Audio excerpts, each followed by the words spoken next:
Emily, a nursing student in Miami, is about to embark on the trip of a lifetime, but an unexpected encounter in Hawaii could completely change her destiny. What was supposed to be a simple adventure will turn into a story full of twists and intense emotions.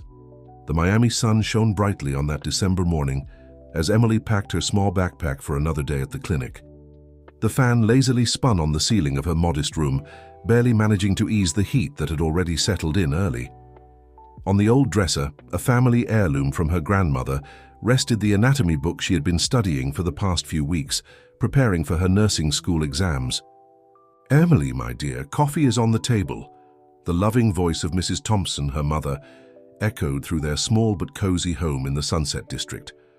"I'm coming, Mom," she replied, as she finished adjusting her impeccable white uniform, a trademark of her dedication to her work. In the modest kitchen, the aroma of fresh coffee mingled with the smell of warm bread that Mrs. Thompson always made sure to buy from the corner bakery. It was a morning ritual the two had shared for years, ever since Grandma Rose passed away, leaving a void they filled with love and companionship.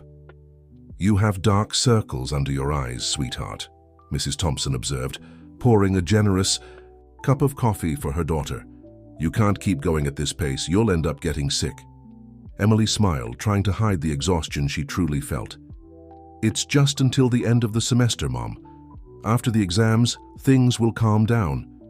"So you always say that," her mother retorted, sitting down across from her. "But every semester seems tougher than the last. I don't know how you manage to work all day at the clinic and still study at night. That's just how it is, right? I need to help with the household expenses, and I can't stop my studies. I'll graduate soon and things will get better, you'll see." Mrs. Thompson sighed, proud of her daughter's determination but worried about her well-being. Since she was little, Emily had shown an impressive willpower.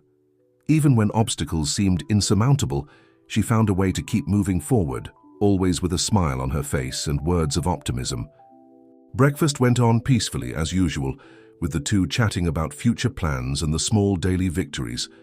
Emily talked about the trip she was organizing with her college friends to Hawaii, taking advantage of the break between semesters. "Are you sure you can afford this trip right now?" Mrs. Thompson asked, concerned. "Mom, I've been saving for months. Besides, we got a great deal by splitting everything among the 5 of us. It's just for a week. I need a little break." "No, sweetheart, I just worry about you." Emily hugged her mother affectionately. "Don't worry, everything's planned out. And who knows, maybe I'll meet a Prince Charming over there," she joked, making Mrs. Thompson laugh. "Take it easy with that Prince Charming talk. Not every man who shines is gold, you know." "You and your sayings." Emily rolled her eyes, amused. "I need to go, it's time, I'll be back for dinner." With a quick kiss on her mother's forehead, Emily grabbed her backpack and headed out for another day of work. The sun was already high in the sky, and the streets were starting to buzz with the usual morning activity. As she walked to the bus stop, she greeted neighbors she had known for years. The neighborhood might not have been the most luxurious, but it had soul, history, and memories Emily had carried since childhood.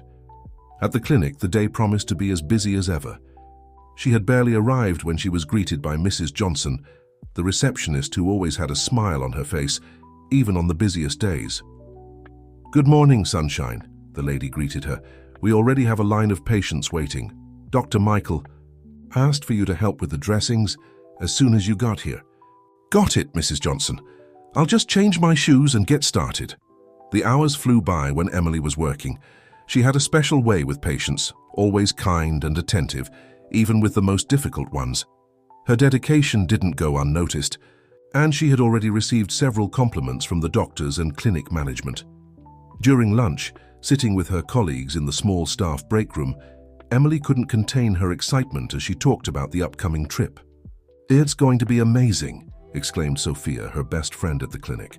"Hawaii is a paradise. You're going to come back in love with the place. And who knows, maybe you'll come back in love with someone too," teased Olivia, another colleague. "Oh, don't start." Emily laughed. "My mum is already enough with this whole Prince Charming story. I'm just going to rest, soak up the sun, swim a lot, and come back energized to face the next semester." "You never know, Emily," insisted Sophia. "The best loves happen when you least expect them." The afternoon was as busy as the morning. and before Emily knew it, it was time to head to college. She quickly changed in the locker room and ran to catch the bus, crossing streets already lit by the early evening. At college, the classes seemed even longer when fatigue set in, but Emily stayed strong, taking notes and participating in discussions. Her dream of becoming a nurse was bigger than any exhaustion.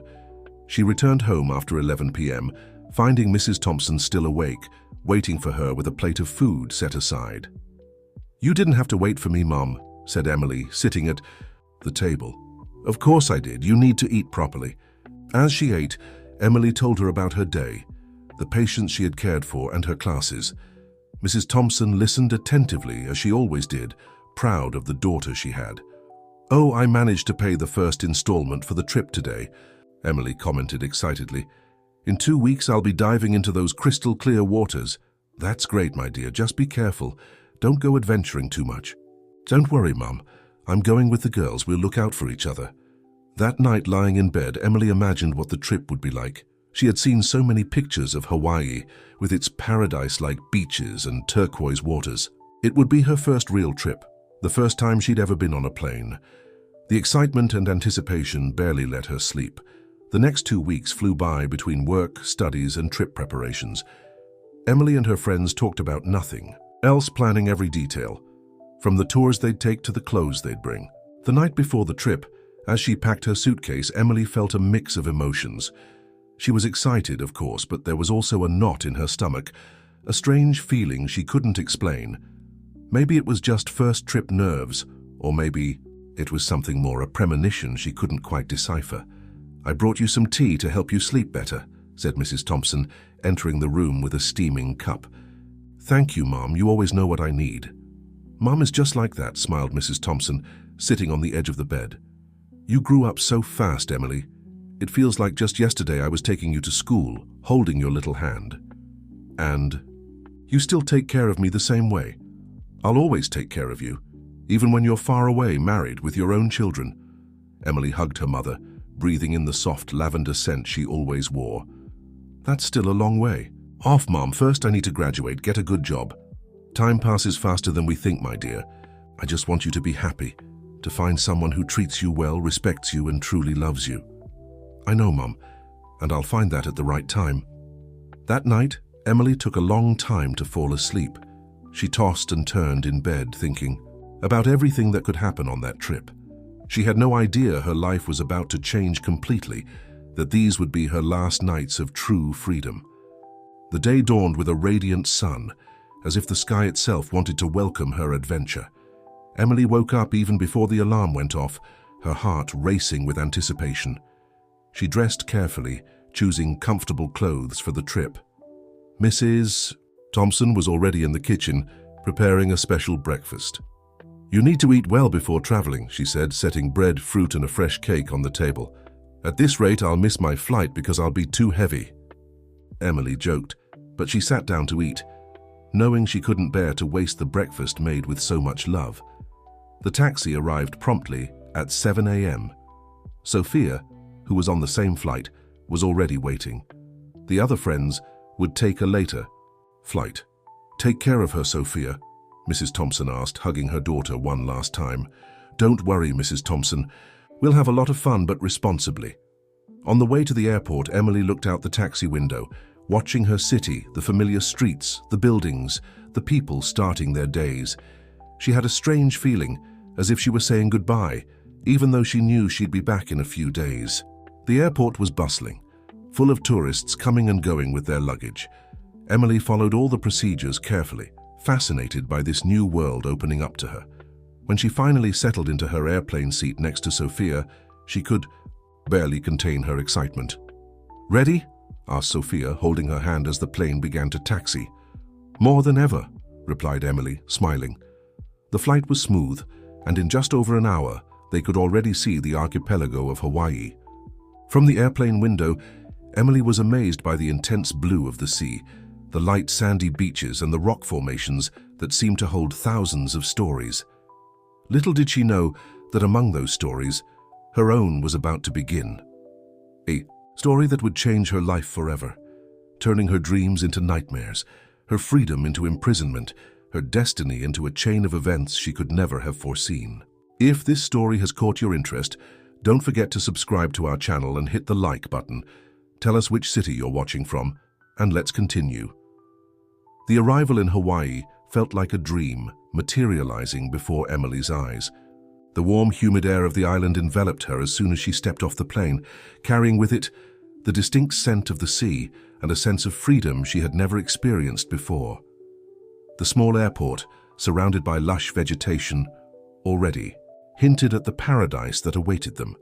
"I can't believe we're really here," exclaimed Sophia as they waited for their luggage on the carousel. "Look at this view." The inn where they would be staying was simple yet welcoming, located just a few minutes' walk from Porto Beach. The room Emily would share with Sophia had a small balcony where they could catch a glimpse of the sea through the trees. The other friends would arrive later, just in time to enjoy the afternoon sun as it began to mellow. It was during this carefree stroll that fate decided to intervene.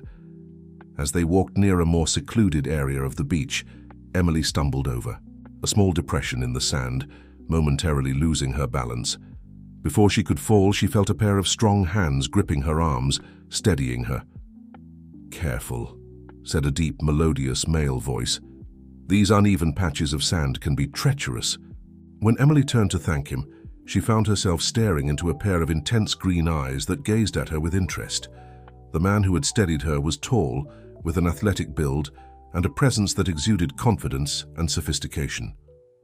He wore a white linen shirt and light shorts, which contrasted with his tanned skin. "Thank you," Emily managed to stammer, feeling her face flush. "That was very kind of you." "Alexander Grant," he introduced himself, a slight smile playing on his lips. "And you are?" "Emily." "And this is my friend Sophia," she replied, gesturing to her friend, who was watching the scene with a mischievous smile. "Nice to meet. You both? First time on the island?" The conversation flowed naturally, and soon Alexander invited them for a drink at the bar of his resort, which was nearby. Sophia, noticing the mutual interest between the two, politely declined the invitation, claiming she needed to return to the inn to welcome the other friends who would be arriving soon. "But I'm sure Emily would love to see the resort, wouldn't she?" teased Sophia, discreetly winking at her friend. The resort was stunning, a luxurious complex that blended seamlessly with the island's natural landscape. As they strolled through the well-maintained gardens toward the bar, Alexander explained that he owned not just this one, but a chain of resorts spread across the northeast. "This is my favorite," he remarked, pulling out a chair for Emily to sit in a prime spot at the bar overlooking the sunset. "There's something magical about this island that you won't find anywhere else." Emily was captivated, not just by the place but especially by Alexander.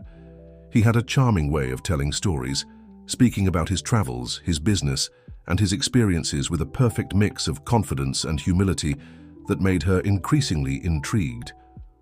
"And you, Emily? What do you do when you're not visiting tropical paradises?" he asked, his green eyes fixed on her with genuine interest.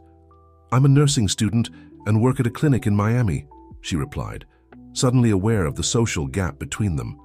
"Nothing as impressive as owning a chain of resorts." "On the contrary," Alexander countered, leaning slightly toward her, "I find it admirable when someone chooses to dedicate their life to caring for others. That says a lot about your character." The hours passed like minutes. The sun had completely set by the time Emily realized she needed to head back to the inn. Alexander insisted on walking her, not before getting her phone number and promising to call the next day. "There are so many special places on this island. I'd love to show you," he said, gently holding her hand as they said goodbye. "If you'll allow me, of course." That night, lying in her bed at the inn, Emily could hardly sleep. Her friends bombarded her with questions about Alexander, especially after finding out who he was. Apparently, the Grant resorts were quite well known in the luxury tourism circuit of the Northeast. "You hit the jackpot, girl!" exclaimed Olivia, who had arrived with the others late that afternoon. "Alexander Grant is one of the most sought-after bachelors in the state." "You're exaggerating," Emily replied, though her heart raced just thinking about him. It was just a casual encounter. But it wasn't just casual. The next morning, Alexander called as soon as the sun rose, inviting her on an exclusive boat tour around the island. Emily hesitated at first, thinking of her friends, but they practically pushed her out of the inn. "Go live your fairy tale," insisted Sophia. "We'll manage just fine here." The outing was like a dream. Alexander had rented a yacht just for the two of them, with a discreet crew that took them to the most beautiful spots on the island. He knew every cove, every beach, and shared stories and curiosities that made Emily fall even more in love with that place and with him. During lunch, served on board with all the elegance, Alexander surprised her with his knowledge of medicine and nursing. "I own a few hospitals in my business group," he explained. "I've always been interested in the healthcare field, in the possibility of making a difference in people's lives." Emily was enchanted. Alexander seemed too perfect to be real, successful, intelligent, attentive, and he even shared her professional interests. When he kissed her at sunset, with the Sea of Hawaii as their witness, she felt as if her entire world had finally found its axis. The following days were a whirlwind of emotions. Alexander cancelled all his commitments to spend as much time as possible with Emily. He took her to the best restaurants on the island, organized exclusive outings, and gifted her small tokens that showed his attention to detail, like a delicate pearl necklace that matched the tone of her eyes. "You're different from all the women I've ever met," he said one night as they dined by candlelight on the beach. "There's a purity in you, an authenticity that fascinates me." Emily blushed at the compliment, but something deep inside made her wonder, "You must have met many interesting women given the life you lead." "I have," he admitted, holding her hand across the table. "But none who made me feel like this, as if I finally found something I didn't even know I was looking for." Emily's friends, though happy for her, began to show a slight concern about the intensity of the relationship. "Don't you think it's moving too fast?" Sophia asked during a rare moment when she managed to be alone with her friend. "Maybe," Emily admitted, "but when it's right, you know. And with Alexander, everything feels so right." On the last night of the trip, Alexander surprised her with a special dinner on the terrace of their resort. The table was decorated with white orchids, Emily's favorite as she had casually mentioned days before, and a violinist played softly in the background. "I know we've only known each other for a week," he began after dinner, rising from his chair to kneel before her, "but I'm certain you're the woman of my life." Emily's heart stopped as he pulled a small velvet box from his pocket. Inside, a diamond ring sparkled under the terrace lights. "Emily, will you marry me?" The world seemed to move in slow motion. Part of her said it was madness, that they barely knew each other, that they needed more time. But another part, much stronger, shouted that some things in life don't need to make sense to be right. "Yes," she replied, tears in her eyes. "Yes, I accept." Alexander embraced her tightly, spinning her in the air as the violinist played a romantic melody. In that moment, Emily felt her life was about to transform into a true fairy tale. But reality doesn't always follow the script of fairy tales. When she returned to Miami, Emily was met with concern from her mother, who couldn't understand how her daughter could have agreed to marry a man she had only known for a week. "You barely know him, Emily," argued Mrs. Thompson. "How can you be sure he's who he says he is?" "Mom, I know it seems crazy," replied Emily, showing off her engagement ring. "But Alexander is different. He's sincere, caring, successful. And rich," added Mrs. Thompson with a worried look. "Very rich. I don't want you to get hurt, my dear. Men like that, sometimes—" "You're being prejudiced," interrupted. Emily hurt. "Alexander loves me for who I am, not for what I have or don't have." The days that followed were a mix of ecstasy and tension. Alexander began making grand plans for the wedding, ignoring Emily's requests for something simpler and more intimate. He insisted she deserved a celebration fit for a princess and wouldn't accept any arguments against it. "Trust me, my love," he would say whenever she tried to voice her opinion. "I want this day to be perfect for you." Gradually, Emily began to notice small changes in Alexander's behavior. He would get irritated when she mentioned her plans to continue studying after the wedding, and made subtle comments about how she wouldn't need to work anymore. having a husband who could give her everything. "But I love my job," she argued, on one such occasion. "And I want to graduate to fulfill my dream." "Your dream now should be our happiness," he replied, with a smile that didn't reach his eyes.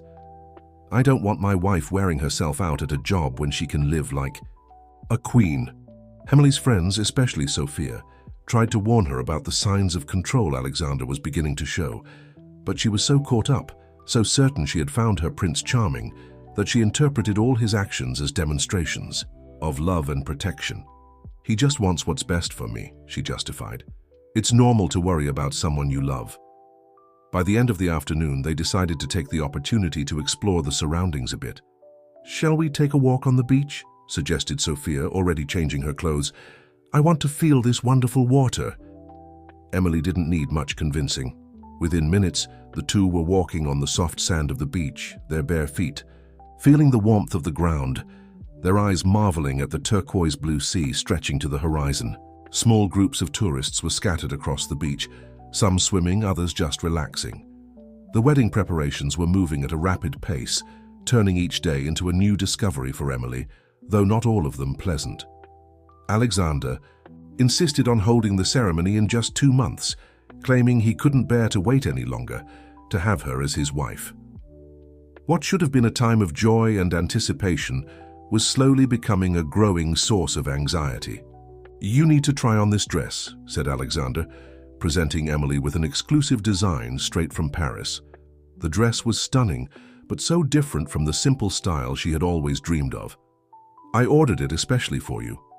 "But, Alexander, I had already seen some simpler designs that—" "My love," he interrupted, with that smile that brooked no argument, "you will be the wife of Alexander Grant. You need to dress the part." Meanwhile, Mrs. Thompson watched the changes in her daughter with growing concern. The cheerful and determined Emily she knew seemed to be fading little by little, replaced by a more reserved version, more cautious with her words. "Sweetheart, you don't have to do this," she said one night, while helping Emily organize her things for the move. "There's still time to rethink." "Mom, please," Emily replied, avoiding her gaze. "Alexander is the love of my life. Why can't you accept our happiness?" The truth was that even Emily was starting to feel small stirrings of unease.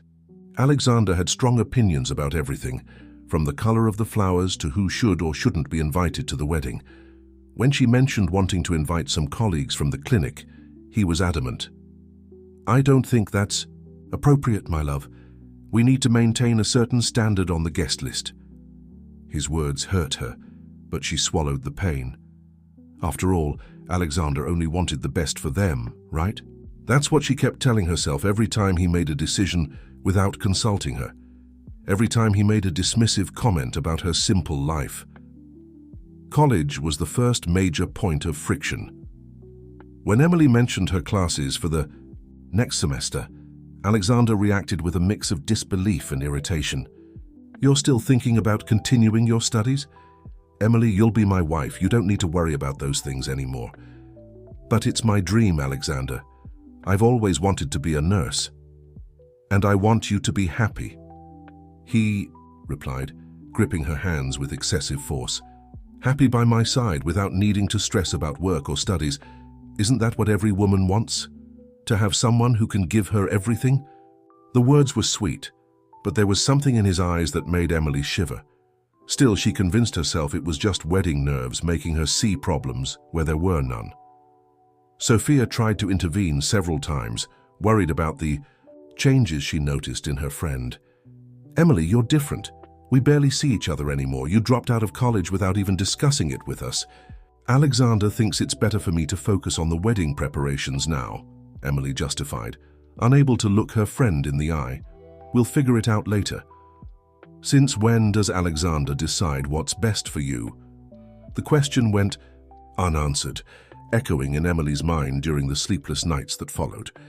But whenever doubt threatened to grow, Alexander would show up with a new gift, a new surprise, a gesture of love that seemed to erase all her worries. The big day arrived on a sunny September morning. The wedding took place at one of Alexander's most exclusive resorts with decorations fit for royalty. Emily looked stunning in her French gown, but her eyes lacked the characteristic sparkle that had always been there. During the ceremony, as the priest spoke about love and companionship, Emily observed the guests. Most were Alexander's friends and business associates, people she barely knew. Her mother was there, of course, but she seemed out of place amidst all the luxury. Some of her friends attended, but not all. Alexander had been selective with the invitations. "You look beautiful," he whispered during the reception, kissing her forehead tenderly. "And now you're mine, all mine." There was something possessive in those words that should have alarmed Emily, but she was determined to see only the good, only the love she believed was there. The honeymoon was on a private island in the Caribbean, an exclusive paradise where Alexander controlled every minute of the day. He chose the clothes Emily would wear, the places they would dine, even the moments she could call her mother. "You don't need to talk to her every day," he would say when he caught her on the phone. "Now you have a new family." It was during the honeymoon that Emily began to notice more significant changes in Alexander's behavior. If she spent too long on the beach, he would get irritated. If she chatted with other guests, even casually, he would quickly appear to interrupt. Always with a smile on his lips, always with words that seemed to show only concern. "You're so innocent, my love," he would say. "You don't realize how others can have bad intentions. I need to protect you." When they returned to Miami, Emily discovered that Alexander had sold her single apartment and bought a mansion on the outskirts of the city. The place was impressive, with extensive gardens and a privileged view of the sea, but also incredibly isolated. "Here we'll have all the privacy we need," he explained, showing her the luxurious rooms. "We won't have to worry about nosy neighbors." The mansion had a full staff: housekeeper, cook, gardeners, security guards, all extremely professional and discreet. Perhaps too discreet, Emily thought. No one spoke more than necessary. No one showed any emotion beyond formal politeness. It was around this time that Alexander began suggesting that Emily limit her outings. "Why do you need to go to the mall?" he questioned. "I can have everything you want brought here to the house." Visits to her mother also started to be questioned. "You already saw her last week," he said. "Don't you think you're overdoing it? Your life is here now with me." Gradually, without realizing how or when it exactly began, Emily saw her world closing in around her. Her friends called less and less, or was it her who no longer answered the calls? Her mother seemed more distant with each visit, or was it her who created that distance? One evening, as they dined in the mansion's grand hall, Emily gathered the courage to express her feelings. "Alexander, I'm feeling lonely," she confessed, playing with the food on her plate. "I miss my friends, my mum, my work." Alexander set down his utensils with excessive care, a gesture Emily had already learned to recognize as a sign of contained irritation. "Lonely?" he repeated, his voice dangerously calm. "How can you feel lonely when you have everything a woman could want? When you have a husband who dedicates every second of his life to making you happy?" "It's not that," she tried to explain, feeling the words fail her. "It's just that sometimes I miss your mediocre life," he cut in, no longer hiding his irritation. "The clinic where you earned peanuts, your jealous friends who only want to drag you down." Emily felt the tears forming, but she knew she couldn't cry. Alexander hated when she cried, saying it was emotional manipulation. "I'm sorry," she murmured, lowering her eyes. "You're right. I'm being ungrateful." The smile returned to Alexander's lips, that smile which now sent shivers down Emily's spine. "Of course I'm right, my love. I just want to protect you, to give you the life you deserve. Trust me." That night, lying in the massive bed of the master bedroom, Emily looked out the window at the starry sky outside. The stars seemed as distant as her old life, her dreams, her freedom. But she hadn't yet realized that the worst was yet to come, that this was only the beginning of a nightmare from which it would become increasingly difficult to wake. The routine at the Grant Mansion followed a meticulously controlled pattern set by Alexander. Every minute of Emily's day was carefully planned, from the moment she woke up to the moment she went to bed. At first, she tried to convince herself that this was normal, that her husband just wanted to ensure her well-being. But gradually the feeling of suffocation began to become unbearable. One morning, as they had coffee on the spacious balcony overlooking the garden, Emily watched John, the elderly gardener, tending to the roses she so admired. There was something in the man's gaze that conveyed compassion, as if he could see, beyond the facade of happiness she worked so hard to maintain. "Alexander," she began, choosing her words carefully, "I've been thinking, maybe I could help with one of your hospital projects. You've always said you were interested in the health field and I could—" "No," came the sharp, cutting reply. "We've already talked about this, Emily. Your only concern should be our happiness, our home. But I could do something useful, feel productive." The sound of Alexander's cup being slammed down too hard on the saucer made Emily instinctively flinch. "Productive?" His voice carried a dangerous edge. "You think taking care of our home, being my wife, isn't being productive? That's not what I meant. Do you know how much time and money I've invested to give you this life? To make you a woman worthy of the Grant name?" The words hit her like slaps. Emily felt the bitter taste of coffee rise in her throat, mixed with the tears she struggled to hold back. "I'm sorry," she murmured, as she had grown accustomed to doing. Alexander stood up, circling the table to approach her. His fingers gently brushed Emily's face, but the gesture, once tender, now felt like a veiled threat. "You need to understand, my love, that everything I do is for your own good. The world out there is dangerous, full of people who want to hurt you, to use you." That afternoon, while Alexander was in a business meeting, Emily decided to call her mother. It had been weeks since they had a proper conversation. Alexander always found a way to interrupt or cut their calls short. "Hello, Mom." "Emily?" "My dear, I've missed you so much. I've been worried. You haven't been answering my call." "I'm sorry, Mom. I've been a bit busy." The lie came out automatically, rehearsed. "Busy with what, dear? You never tell me anything about your life anymore." Emily felt the knot in her throat tighten. How could she explain that her life had been reduced to being a doll in a luxurious house? How could she tell her that the man her mother had always distrusted was slowly erasing everything she was? "Everything's fine, Mom. Just a lot of work around the house, you know." "Emily," Mrs. Thompson's voice turned serious. "Something's wrong, isn't it? You can tell me, dear. We can figure it out." "Ma'am?" The housekeeper's voice interrupted the conversation. "Mr. Grant is on the line. He wants to speak with you urgently." Emily's heart froze. How did he know she was on the phone? "I have to go, Mom. We'll talk later." "Sweetheart, wait." But Emily had already hung up, her hands trembling as she picked up the other line. "Alexander? Who were you talking to?"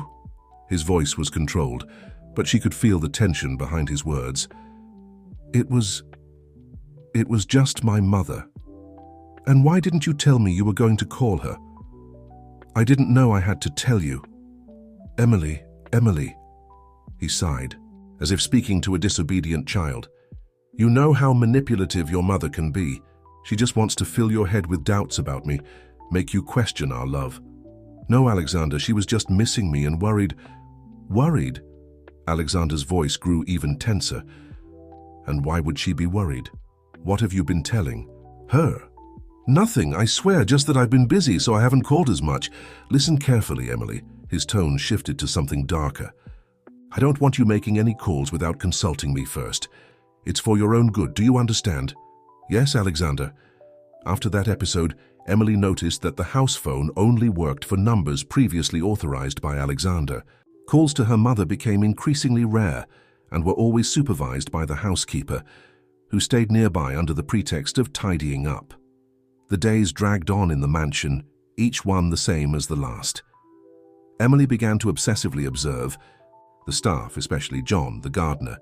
There was something different about him, a quiet kindness that contrasted with the coldness of the other employees. Sometimes, when she walked through the garden, he would look up from his work and greet her with a sad smile, as if he understood her loneliness. One morning, while admiring the roses John had planted, Emily noticed a small piece of paper fallen among the flowers. With trembling hands, she picked it up, making sure no one was watching. It was a phone number, accompanied by a single phrase: "If you need help." The paper burned in her hands like embers, She knew she should destroy it immediately. Alexander had cameras all over the property, but something stopped her. Carefully, she hid the paper inside the lining of her sandal, feeling for the first time in months a small flicker of hope. That night, during dinner, Alexander seemed particularly pleased. "I have a surprise for you, my love," he announced, pouring more wine into her glass. "I had a special space built for you here in the mansion, a place where you can feel even safer and more comfortable."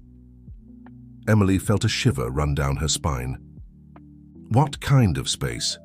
A complete suite in the basement, with all the luxury you deserve, a living room, library, gym. It will be your private refuge. His smile didn't reach his eyes, which gleamed with something Emily had learned to fear. "But why in the basement? Oh, my love, you know how much I care about your safety. Down there you'll be protected from any external threat." Emily forced a smile, but her heart raced unevenly. She was beginning to understand that this refuge would, in fact, be her permanent prison. In the days that followed, Alexander made sure to show her the progress of the construction. The space was truly luxurious, with expensive furniture, artwork on the walls, and every comfort money could buy. But there were no windows, only a complex system of ventilation and artificial lighting that tried to mimic natural light. "It will be ready in 2 weeks," he said proudly. "Isn't it wonderful?" Emily agreed mechanically while her mind screamed in panic. The phone number hidden in her sandal felt like it weighed a ton. She needed to do something, and she needed to do it. Soon, the opportunity came a few days later. Alexander had to travel for work, something rare lately, and left strict instructions for Emily not to leave the house or receive visitors. The housekeeper was to report any suspicious activity. That night, Emily waited for everyone to retire. The phone in the bedroom was blocked for external calls, but she knew there was still an active line in Alexander's office, used exclusively for emergencies. With her heart in her throat, she quietly descended the stairs. Every shadow seemed like a guard ready to catch her. Every creak of the floor sounded like an alarm. Finally, she reached the office. With trembling fingers, she pulled the crumpled paper from inside her sandal and dialed the number. 1 ring, 2 rings. With every passing second, her fear grew. What if it was a trap? What if Alexander found out? "Hello?" A calm voice answered on the other end. "Please," whispered Emily, tears streaming down her face. "I need help." "We're here to help," the voice replied. "Are you safe to talk right now?" "I don't know. There are cameras everywhere. He's coming back tomorrow. Listen carefully. We'll help you, but you need to be very cautious. Keep acting normal. Don't let him notice anything different. Can you do that?" "I can," she replied, even though she wasn't sure. The person on the other end gave quick instructions. Emily memorized every word, knowing she couldn't leave any trace of the call. When she returned to the room, her legs could barely support her. She lay down on the king-size bed, feeling smaller than ever in that vast, oppressive space. For the first time in a long while, she allowed herself to truly cry, muffling her sobs into the silk pillow. The next morning, Alexander returned earlier than expected. He brought her expensive gifts, as he always did after every trip. Emily accepted them with her usual practiced smile, praising his kindness and good taste. "Did you miss me?" he asked, kissing her neck. "Of course," she replied, automatically. "The special suite will be ready in a few days," he remarked casually. "I can't wait for you to move in there." "It'll be perfect," Emily agreed, keeping the smile on her face while her stomach churned. The race against time had begun. She knew that once she was settled in that underground suite, her chances of escape would be almost non-existent. While Alexander spoke about the details of the new space's decor, Emily was thinking about the instructions she had received over the phone. She needed to be patient, she needed to be clever, and above all, she needed to be strong. The days following the secret call were a constant exercise in self-control for Emily. Every gesture had to be measured, every word had to sound natural. Alexander seemed more attentive than ever, always bringing gifts and making plans for the future, but she had learned to see beyond appearances. During breakfast, he wouldn't stop talking about the special suite that was almost ready. "I had an incredible home theater system installed," he commented while flipping through the newspaper. "You'll be able to watch all the movies you want." "That's wonderful," replied Emily, maintaining the cheerful tone he expected to hear. "You think of everything." Alexander smiled, pleased with her reaction. "I also arranged a complete collection of your favorite books. Remember how you mentioned liking historical romances? You'll have an entire library just for you." A prison with a library, thought Emily, but she only smiled in response. The routine seemed normal on the surface, but small changes were beginning to happen. John, the gardener, now always found a reason to be near the windows where Emily often watched the garden. In his calloused hands, the gardening tools seemed to tell stories only she could understand.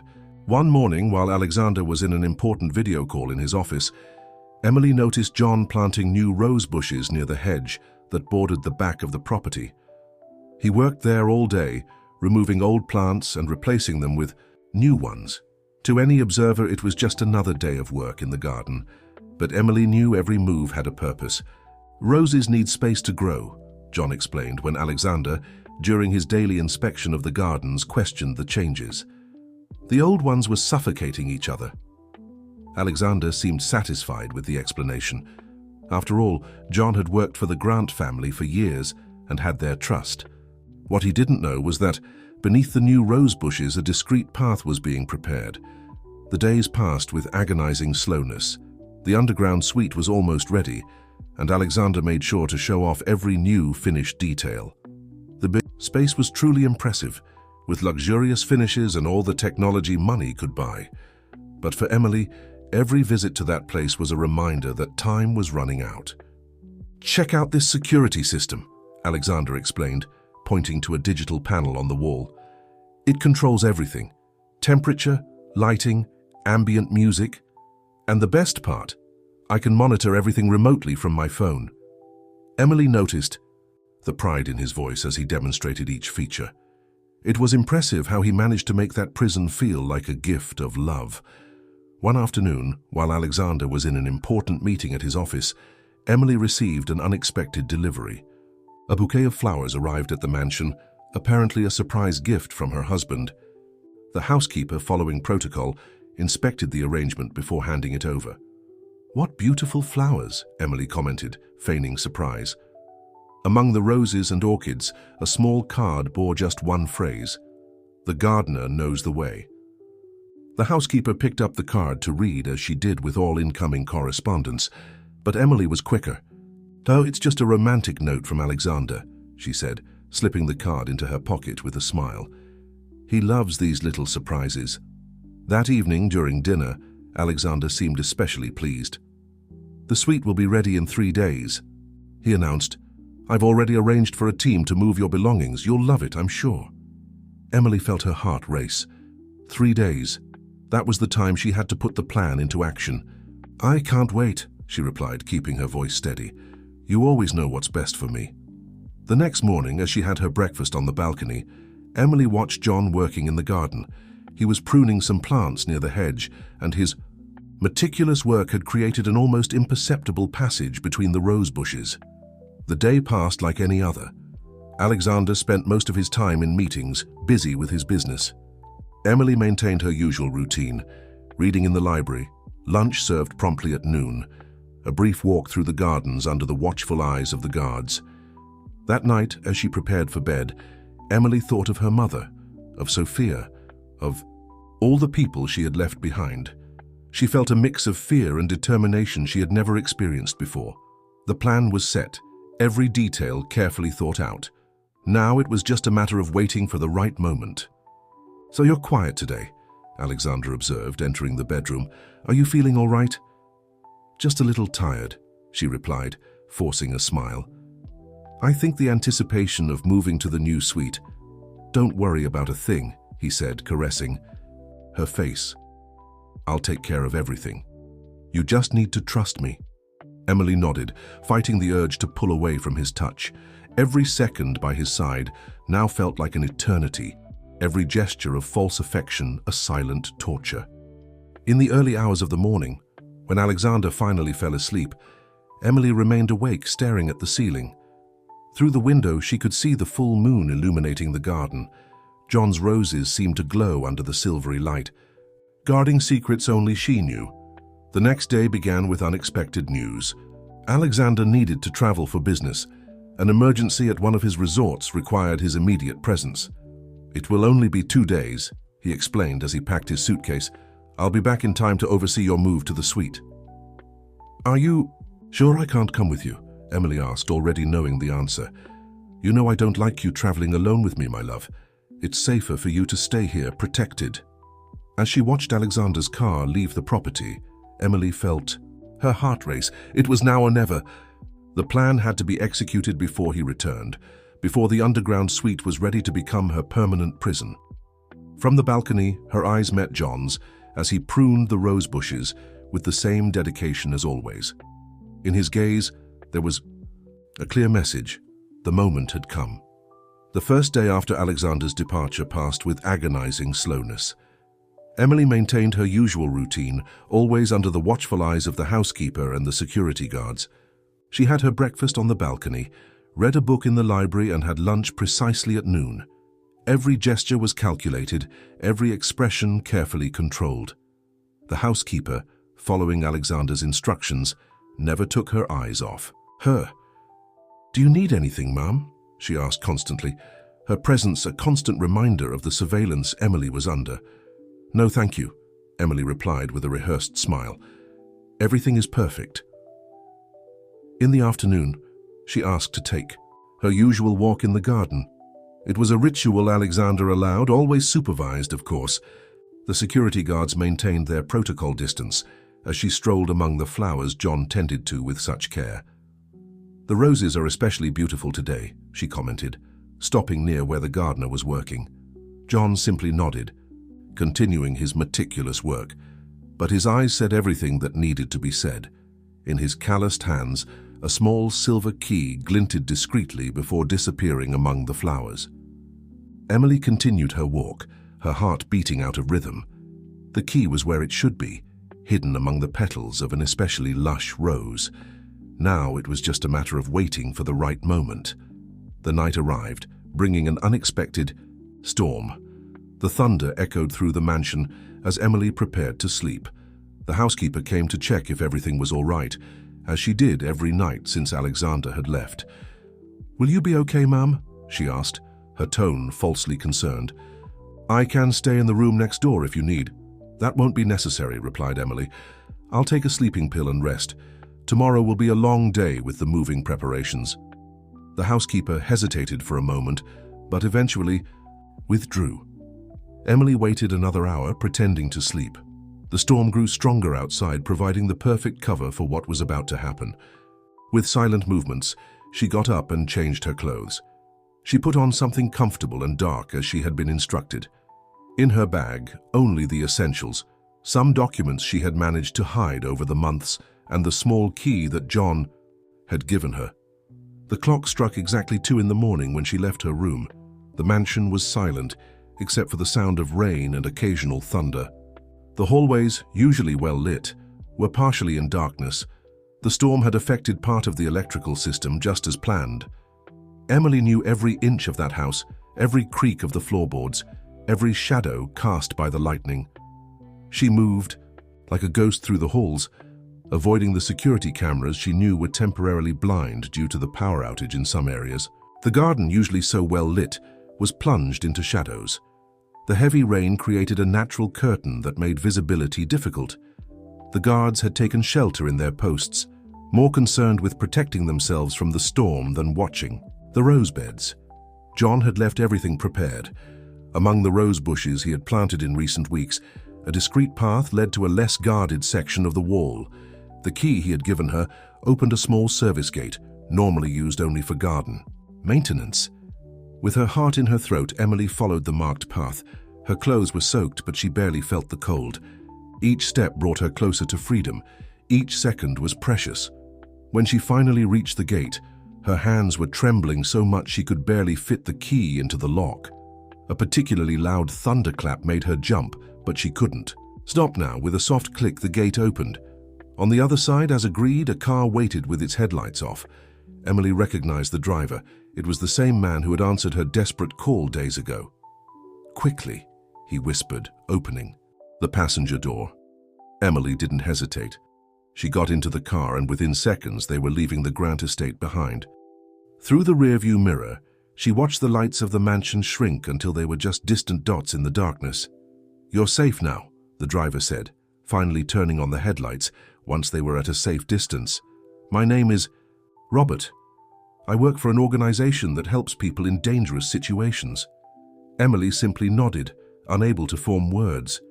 The tears she had held back for so long finally began to fall, mixing with the rainwater still streaming down her face.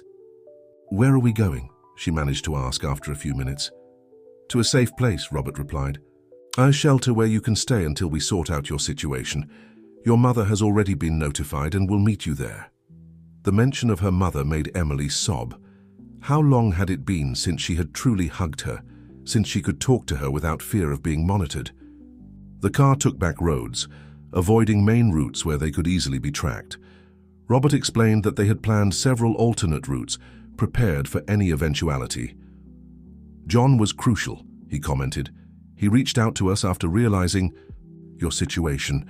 He's the one who gave us all the information about the house's routine, the cameras, the blind spots. He risked so much for me," Emily murmured, thinking of the kind gardener who had been her only ally in that gilded prison. "John is safe too," Robert assured her. "As soon as you left, he exited the property through another route. Alexander will never know he helped." The journey continued through the night. The storm gradually faded behind them, as did the nightmare that had been her life for the past few months. When the sun began to rise, painting the sky with shades of pink and orange, Emily felt for the first time in months the true meaning of the word hope. The car was now on a road lined with trees, moving further and further away from the coast. "We're almost there," Robert announced after a few hours of driving. "The shelter is in a small inland town. It's a quiet and safe place where you can recover and rebuild your life." Through the car window, Emily watched the landscape gradually change. The luxurious buildings gave way to simpler houses, the ornamental gardens replaced by crops and natural green areas. It was as if every kilometer traveled washed away a bit of the oppression she had lived through. "Your mother should arrive in a few hours," Robert continued. "Sophia has also been contacted and will come to see you as soon as it's safe." The mention of Sophia made Emily smile for the first time in a long while. Her friend had tried to warn her so many times, had seen the signs she refused to acknowledge. The shelter was a large, welcoming house surrounded by a well-kept garden. No high walls or security cameras, just a white fence and a simple gate that opened manually. The contrast with the Grant's mansion couldn't have been greater. A grey-haired woman with a gentle smile greeted them at the door. "Welcome, Emily," she said, introducing herself as Mrs. Margaret. "You're home now." Emily was led to a simple but comfortable room with a window that opened to the garden. For the first time in months, she could open a window without needing permission, could look at the sky without being watched. "Rest a little," suggested Mrs. Margaret. "You've had a difficult night. When your mother arrives, we'll let you know." Lying on the simple bed, Emily let the tears flow freely. They were no longer tears of fear or sadness, but of relief. The nightmare was behind her. A few hours later, the sound of a car arriving woke her. Through the window, she saw her mother hurriedly stepping out of a taxi. Mrs. Thompson seemed to have aged years, the worries of the past months etched on her face. The reunion was emotional. Mother and daughter embraced for a long time. Words were unnecessary in that moment. All the fear, all the anguish, all the longing dissolved in that embrace. "My daughter," sobbed Mrs. Thompson, stroking Emily's hair as she used to when she was little. "Finally, you're free." That night, sitting on the shelter's porch with her mother, Emily gazed at the stars. The sky seemed different there, closer, more welcoming. The sounds of the night, crickets, frogs, the rustling of trees, formed a symphony of freedom. "What happens now?" she asked Robert, who had stayed to ensure everything was in order. "Now you start over," he replied. "We have a support team that will help you in every aspect, legal, psychological, professional. You are not alone in this journey." Emily nodded, feeling a renewed strength growing within her. The road ahead would be long, she knew that. There were wounds that would need time to heal, fears that would need to be faced. But for the first time in a long while, she felt like she had control of her own life again. "Tomorrow will be a new day," said Mrs. Margaret, bringing a cup of tea to Emily. "And you can build it exactly the way you want." The words echoed in her mind as she prepared for her first truly peaceful night's sleep in months. There, in that simple yet cozy room, Emily began to rewrite her story. A story of resilience, courage, and above all, hope. The first rays of sunlight entered through the window of Emily's room at the shelter, bringing with them the promise of a new day. After a week away from the Grant mansion, she was beginning to relearn the meaning of the word freedom.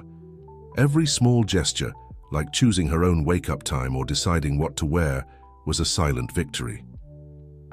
"Good morning, my dear," Mrs. Thompson's voice came from the kitchen, along with the familiar aroma of freshly brewed coffee.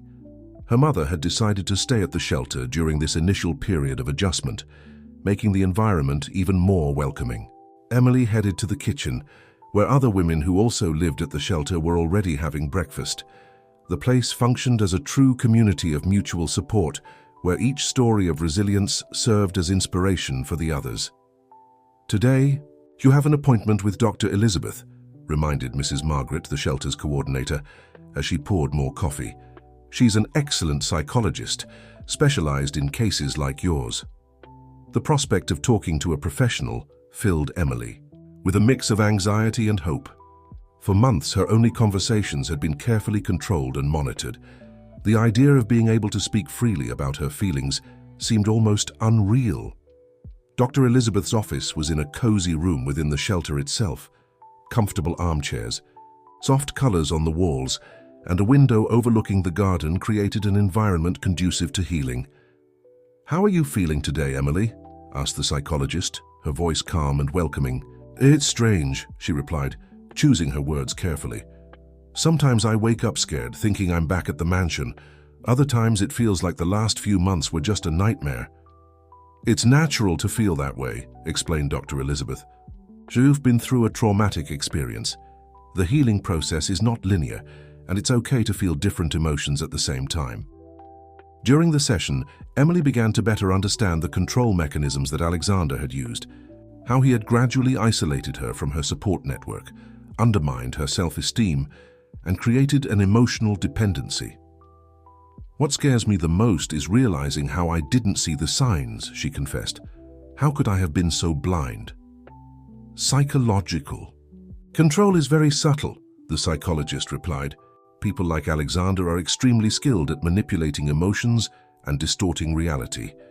You are not to blame for what happened." After the session, Emily spent some time in the shelter's garden. Sophia had promised to visit her that day, and the anticipation of reuniting with her friend made her heart race. When Sophia's car parked in front of the shelter, Emily felt tears welling up. Her friend ran to hug her, and in that moment, it was as if the months of separation had never existed. "You don't know how hard I tried to find you," Sophia said through tears. "When you stopped answering my calls when you left college, I knew something was wrong." "Forgive me for not listening to you before," Emily replied, squeezing her friend's hands. "You tried to warn me so many times." "There's nothing to forgive," Sophia affirmed. "What matters is that you're here now, and we're going to rebuild everything together." That afternoon, the two friends caught up. Sophia talked about the changes at the clinic, about the other colleagues who always asked about Emily, about how Dr. Michael had kept her spot open for when she wanted to return. "College would also accept your return," Sophia commented. "You were one of the top students in the program. I'm sure they'd make an exception for you to reintegrate." The possibility of resuming her studies, of pursuing her dreams again, made Emily feel an emotion she hadn't experienced in a long time, genuine hope for the future. "It's going to be hard," she said thoughtfully, "starting over from scratch." "You're not starting from scratch," Sophia corrected. "You're starting over with all the strength and wisdom you've gained, and you're not alone on this journey." That night after dinner, Mrs. Margaret gathered all the residents of the shelter for a group activity. It was a house tradition, sharing stories, fears, and dreams in a safe and welcoming environment. One of the women, Isabella, shared how she had rebuilt her life after a similar situation. Today, she had her own business, a small bakery that was a hit in the city. "Every small step is a victory," said Isabella. "At first, I could barely go out alone. Today, I run my own company." The stories of overcoming fueled Emily's hope. There, surrounded by strong women who had faced their own challenges, she began to believe that she, too, could rewrite her story. Before bed, sitting on her bed, Emily picked up a notebook that Dr. Elizabeth had given her. It was for her journal, a therapeutic tool to express her feelings and document her recovery journey. "Dear Diary," she wrote, the words flowing naturally, "today I learned that starting over doesn't mean erasing the past, but rather using every experience as a stepping stone to a better future." The sound of the pencil gliding over the paper had something therapeutic about it. Every word written was like a small act of liberation, a way to reclaim her voice that had been silenced for so long. In the next room, she could hear her mother whispering with Mrs. Margaret. The two had developed a beautiful friendship, united by the common desire to help Emily in her recovery. "She's stronger than she thinks," she heard her mother say. "She always has been." The words warmed her heart. Yes, she was strong. She had survived the nightmare, found the courage to escape, and was facing her fears one day at a time. Lying in bed, Emily watched the moon through the window. It was a clear night, and the stars shone brightly in the sky. She thought of John, the gardener who had risked so much to help her. Robert had assured her that he was safe, working in another city, far from Alexander's reach. Sleep came peacefully that night, without the nightmares that used to haunt her. In her dreams, Emily found herself back at the clinic, caring for patients, fulfilling her life's purpose. She saw herself in the hallways of the university, resuming her studies, earning her degree.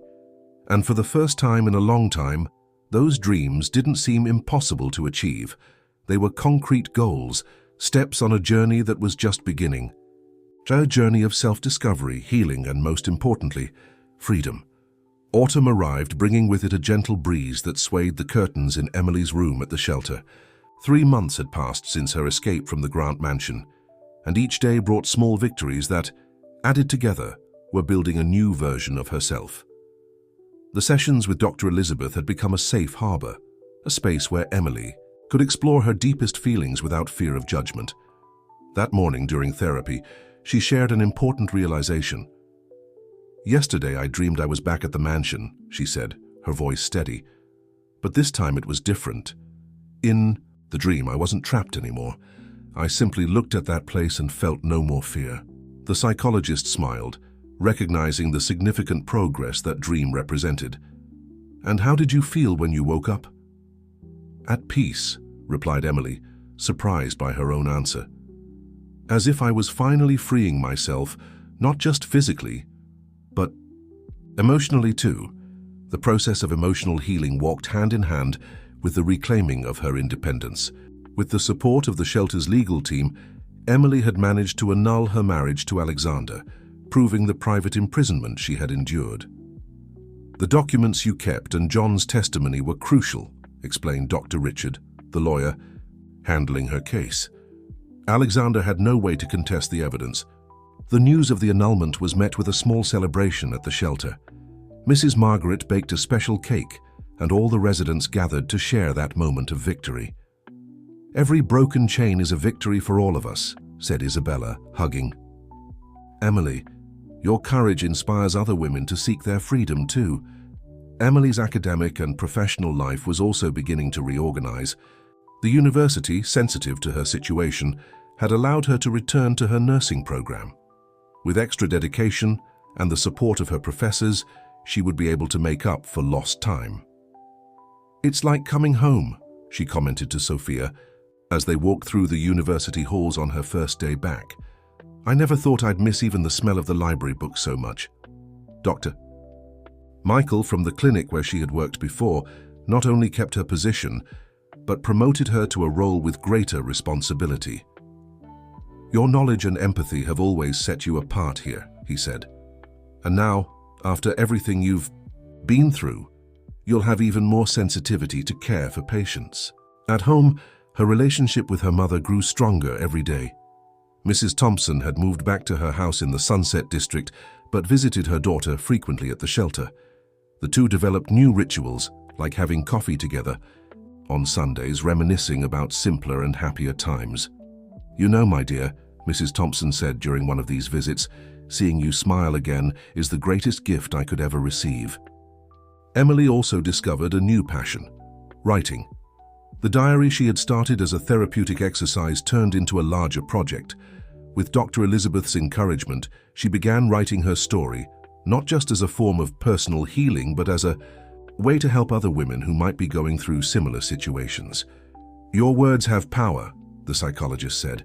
"Your story can be the lighthouse that guides others to freedom."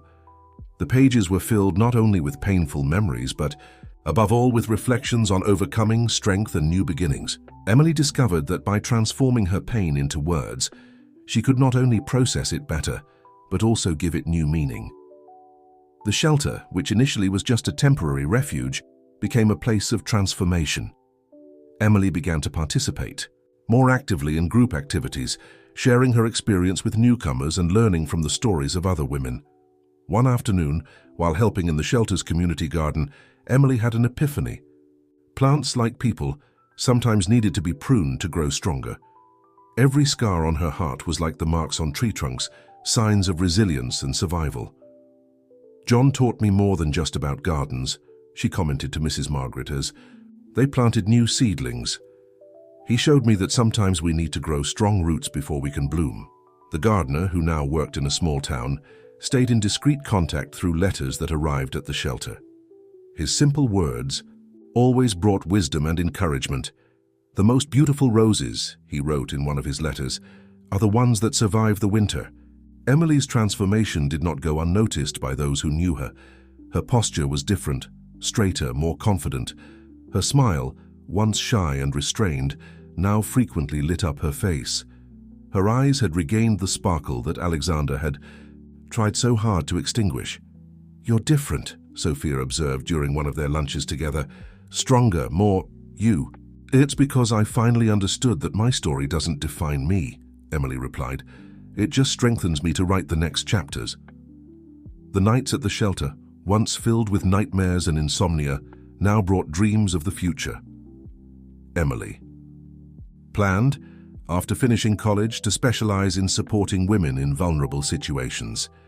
She wanted to turn her experience into an instrument of change in other people's lives.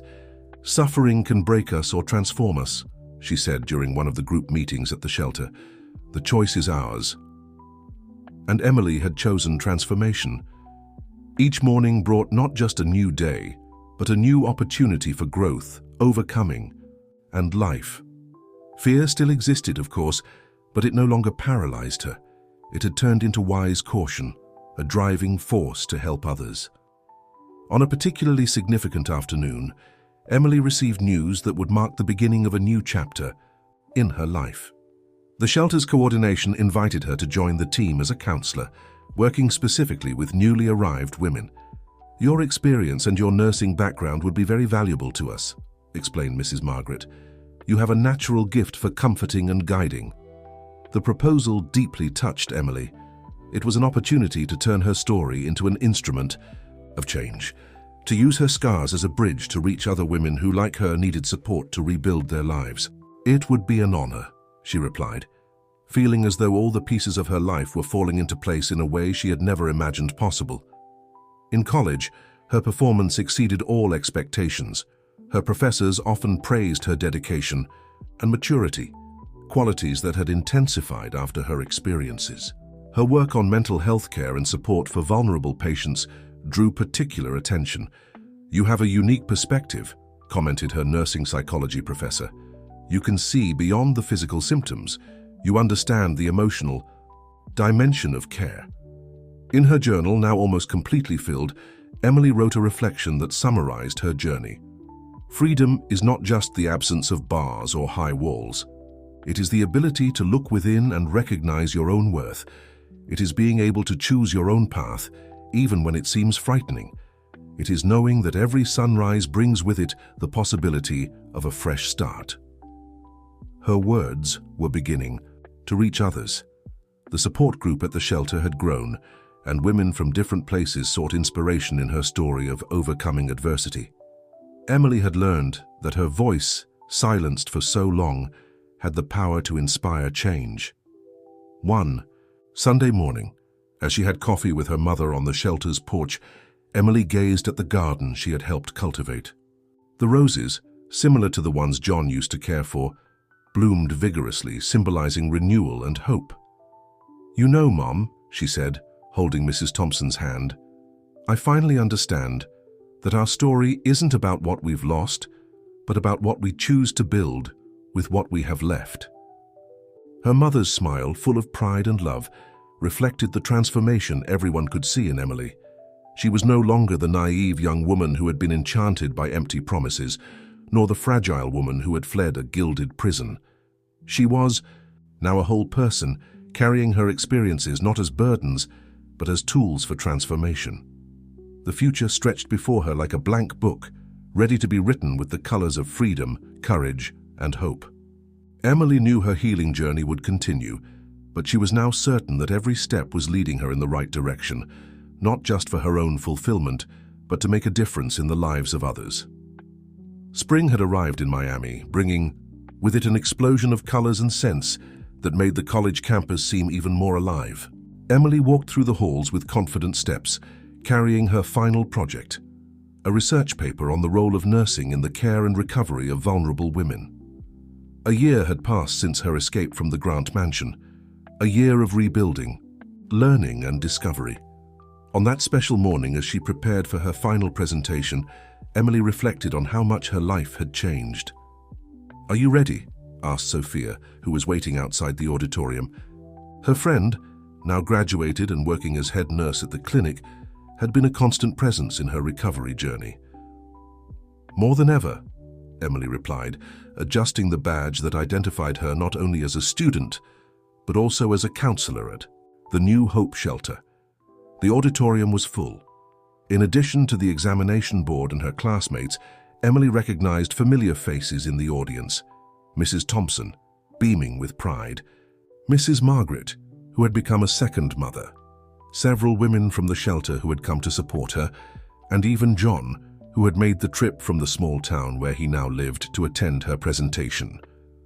"The role of a nursing professional goes far beyond physical care," Emily began, her steady voice echoing through the auditorium. "We need to be prepared to recognize the silent signs of suffering, to offer not just treatment, but also care and support." Her presentation blended scientific data with practical experiences, statistics with real stories of overcoming adversity. The work, which had already caught the attention of women's support organizations across the country, proposed a new care protocol for healthcare units. "When a woman seeks medical help," she explained, "what we often see are just the physical symptoms, but behind a complaint of insomnia or anxiety, there may be an entire history of oppression and fear that needs to be heard and embraced." In the front row, Mrs. Thompson discreetly wiped away tears of emotion. Her daughter, who had once been silenced and trapped, now expressed herself with a strength and eloquence that inspired everyone around her. After the presentation, which received top marks and special praise from the panel, there was a small celebration in the college garden. It was a perfect spring morning, with the sun shining softly through the trees. "Your research is going to make a difference in the lives of many women," commented Dr. Michael, who had left the clinic for a few hours to attend her presentation. "We are eager to implement your protocol in our unit." The protocol developed by Emily was already being tested at the New Hope Shelter, where she divided her time between working as a counselor and her shifts as a newly graduated nurse. The preliminary results were promising, showing significant improvement in the recovery of the women being cared for. "You've turned your pain into purpose," said Mrs. Margaret, hugging her. "That's what makes you a true agent of change." During the celebration, Emily observed the groups forming in the garden. There were people from different moments of her life: her family, her college friends, her new family from the shelter, and healthcare professionals, all united by the same cause: the protection and empowerment of vulnerable women. John, who watched everything with his usual quiet demeanor, approached to say goodbye. "The roses in the shelter garden are even more beautiful than those in the mansion," he commented with a serene smile. "Do you know why? Why? Because they are cared for with love and freedom, just like you blossomed when you found your own path." The gardener's words touched Emily deeply. Indeed, she had blossomed. Every challenge overcome, every fear faced, every small victory had contributed to her growth. At the end of the afternoon, after everyone had left, Emily stayed a little longer in the college garden. Sitting on a bench under a leafy tree, she opened her journal, no longer that first notebook of venting, but a new one, where she recorded her plans and dreams for the future. "Today doesn't just mark the end of an academic chapter," she wrote. "It marks the beginning of a new mission. Every woman I can help, every life I can touch, will be a victory not just for me, but for all of us who once needed to gather the courage to start over." Her phone buzzed with a message from Sophia. The clinic had approved the immediate implementation of her care protocol. Moreover, other healthcare units in the city had expressed interest in adopting the same model. The following week, Emily would attend a national nursing conference where she would present her work to professionals from across the country. Her story and research were beginning to create waves of change that extended far beyond the walls of the shelter or the corridors of the clinic. "Life is funny," she reflected, tucking her journal into her bag. "Sometimes we need to get completely lost to find our true path." Standing up from the bench, Emily took one last look at the evening sky. The sun was setting on the horizon, painting the clouds in shades of pink and gold. It was a spectacle very different from the ones she used to observe through the mansion window. Now she could appreciate the sunset not as a prisoner, but as a free and fulfilled woman. Walking toward the bus stop, Emily smiled as she thought about all that was yet to come. Her story was no longer about survival, but about transformation.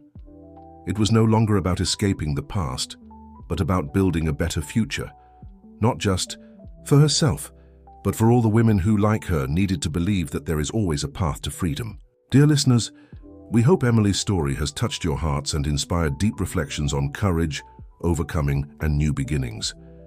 To continue this journey of transformative stories, we've prepared a special playlist with equally moving narratives.